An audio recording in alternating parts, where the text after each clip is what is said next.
તો એ સિસ્ટમનું જે સેન્ટ્રલ પાર્ટ છે એ કચ્છના અને પાકિસ્તાનના જે વિસ્તારો છે એ ઉપર અત્યારે સ્થિર છે.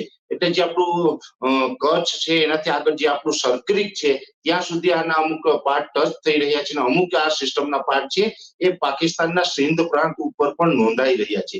અને આનો જે ઘેરાવો છે એ પણ હજુ પશ્ચિમ સૌરાષ્ટ્ર, કચ્છ અને ઉત્તર ગુજરાતના અમુક ભાગોને કવર કરી રહ્યો છે.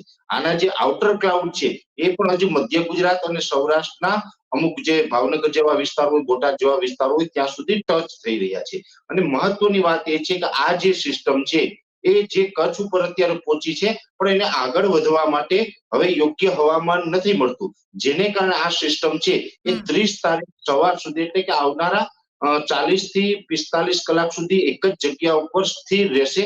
એ કચ્છ ઉપર એમને થોડી ઘણી મુવમેન્ટ ચોક્કસથી થશે એની, પણ બહુ લાંબુ અંતર નહીં કાપી શકે અને કચ્છ ઉપર એ સિસ્ટમ છે એ સ્થિર રહેશે, જેને કારણે આવનારા 40-45 કલાક જેમાં 30 તારીખે સવાર સુધી આ સિસ્ટમને કારણે કચ્છ જિલ્લાની અંદર સમગ્ર વિસ્તારોમાં ભારેથી અતિ ભારે વરસાદ નોંધાય તેવી શક્યતાઓ છે. એ સાથે સૌરાષ્ટ્રના જે વિસ્તારો છે જેમાં મોરબી, જામનગર, દેવભૂમિ, દ્વારકા, પોરબંદર અને જુનાગઢ આટલા વિસ્તારોમાં પણ મધ્યમથી ભારે વરસાદ અને દ્વારકા, જામનગરમાં ભારેથી અતિ ભારે વરસાદ નોંધાય તેવી શક્યતાઓ છે. એટલે હજી 48 કલાક સુધી આ સિસ્ટમને કારણે આ ગુજરાતના જે પશ્ચિમ સૌરાષ્ટ્ર હોય કે કચ્છ જેવા વિસ્તારો હોય તે હજુ પણ ખતરા હેઠળ આપણે જોઈ રહ્યા છે. અને એ સિવાયના બીજા વિસ્તારો છે એ તમામ વિસ્તારોમાં પણ વરસાદ પડશે, જેમ કે ઉત્તર ગુજરાતનું બનાસકાંઠા અને પાટણ છે એમાં પણ સામાન્યથી મધ્યમ વરસાદો આવનારા 2 દિવસ દરમિયાન નોંધાઈ શકે છે.